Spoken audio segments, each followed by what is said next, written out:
Good morning, everybody.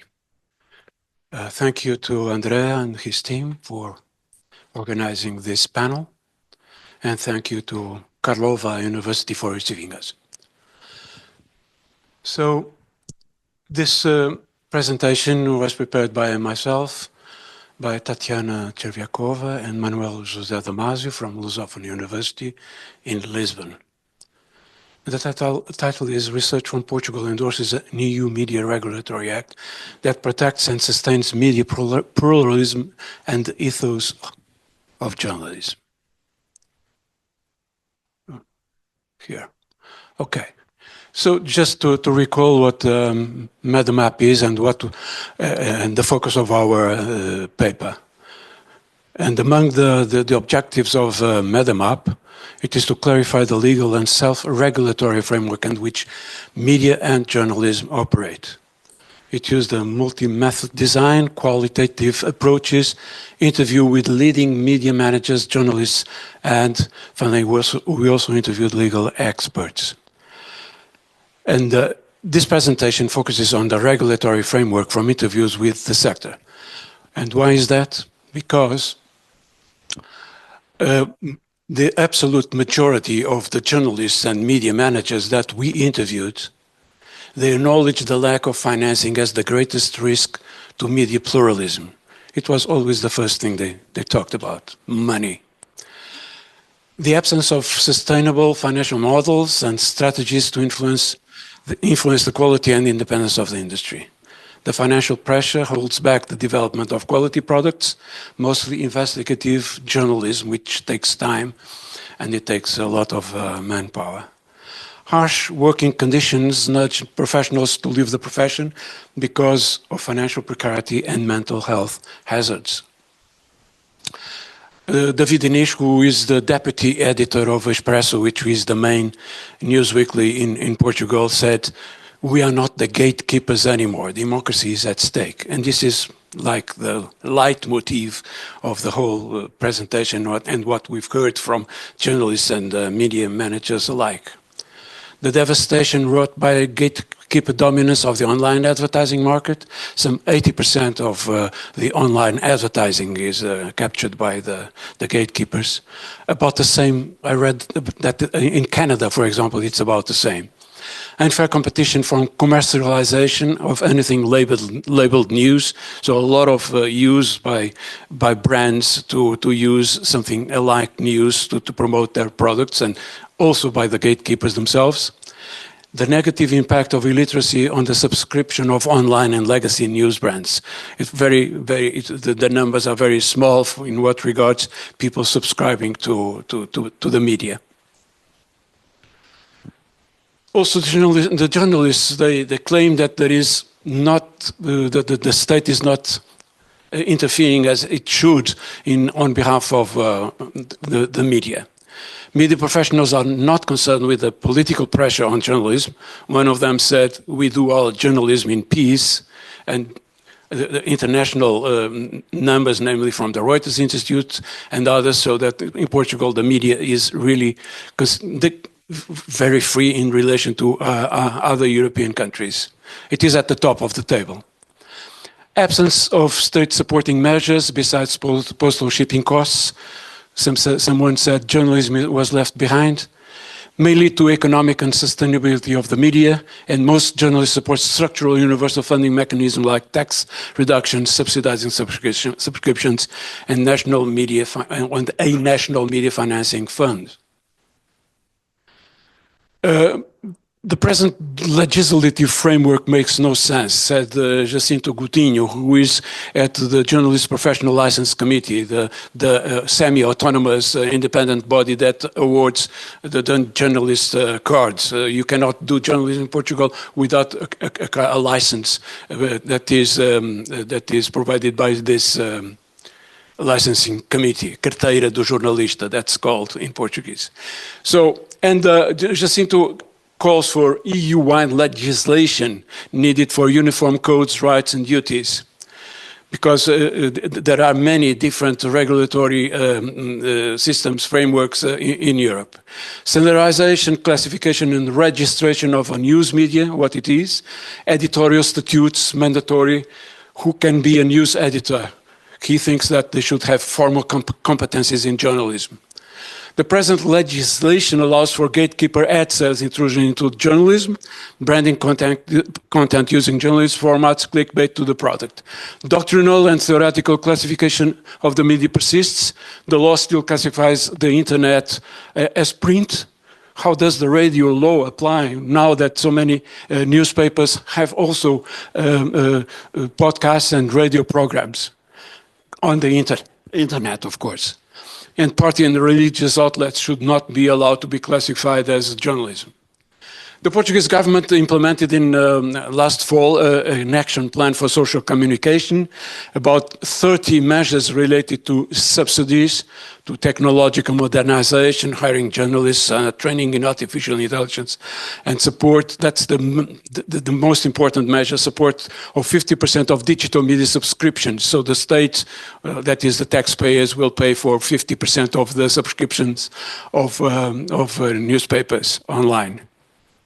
But Measure 13, that's what called my attention, advocates for integration in EU policy, but it is a very vague formulation that recognizes the incapacity of the state, of the Portuguese state, to negotiate with the platforms at the national level, and they think that this should be a matter taken up at European level, involving the technological sector and digital operators.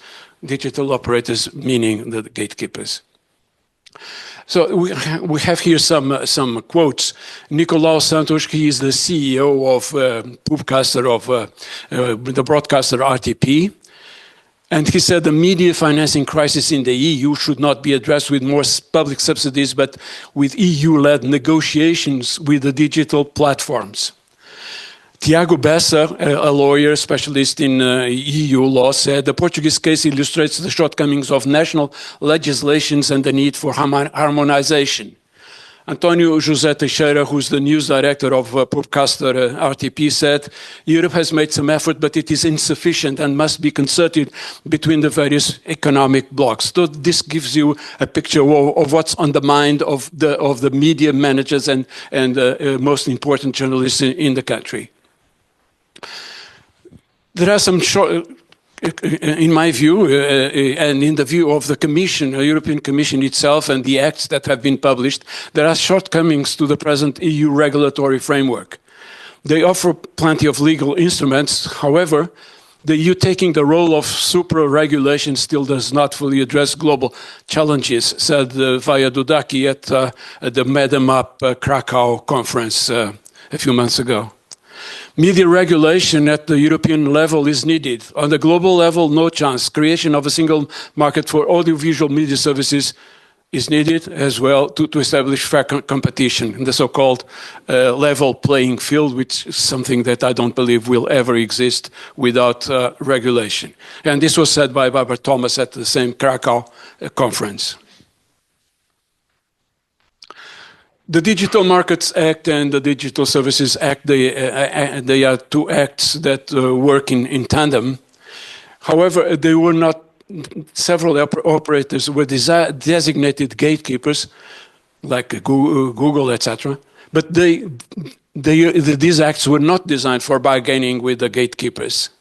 And the acts themselves, they acknowledge that the existing union law does not address effectively the challenges to the effective functioning of the internal market posed by the conduct of gatekeepers that are not necessarily dominant in competition law terms.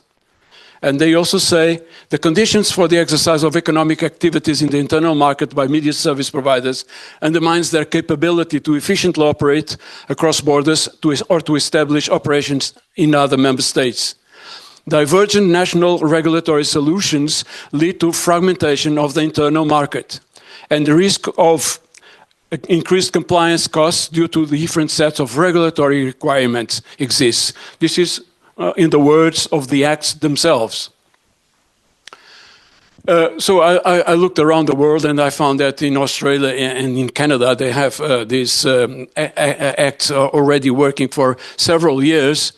The Australian Act is called Australian News Media Mandatory Bargaining Code Act.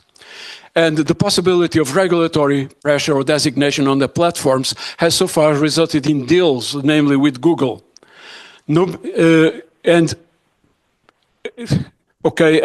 I'll go on to this. There should be platform neutral, appropriate enforcement mechanism, meaning meaningful sanctions on the gatekeepers or the designated platforms. The designated platforms must provide advance notice of planned changes to the algorithms. And the Canada Online News Act is very similar. And in both countries, they reach very, very positive agreements with Google, where there is, I would say, a revenue sharing, something like that, working on behalf of the local media in both Australia and Canada. According to this Tiago Bessa, expert in EU law, he says it is possible, even desirable, to adopt an EU media law that further harmonizes and defines cross-cutting rules for the sector. There are no treaties limitations for the EU to adopt transversal measures on the media sector. The fundamental freedoms of the treaties apply to the sector. There is shared competence between the Union and member states. The media sector is fundamental for the development of the internal market. I think this is a very important statement. The liberalized sector is open to competition. More harmonization is possible. Greater stability and legal security, like in audiovisuals. We go back to the Television Without Frontiers directive many years ago. Some national specificities linked to financing of PSM. These issues can be safeguarded as they are today in EU diplomas. So there wouldn't be and there shouldn't be any danger for the financing of public service media. In Portugal, it is financed via the electricity bill paid by all households with paying with an electricity counter. Main conclusions. Portugal's media ecosystem illustrates the diversity of challenges facing democratic societies in the EU to sustain and protect market-based media plurality. Many voices recognize that systemic disruption from extraterritorial operators imperils democracy by sapping the economic and financial foundations, challenging media plurality. Limited efficiency of national approaches, just like the acts themselves say, incapacity of regulators to enforce and present efficient and national solutions to the extraterritorial challenge. A level playing field is impracticable. The sector's expectation on the enforcement of existing EU regulations or the adoption of a new framework that protects and sustains media plurality. So maybe an EU Media Union, a EU Media Act is desired, and it is possible. A new drive for a closer union is expected in several areas: defense, banking, capital markets, so why not in the media too? A comprehensive new EU Media Act or directive that encompasses and expands the existing legislative package leading to an EU media union is possible and necessary in our opinion. Thank you very much.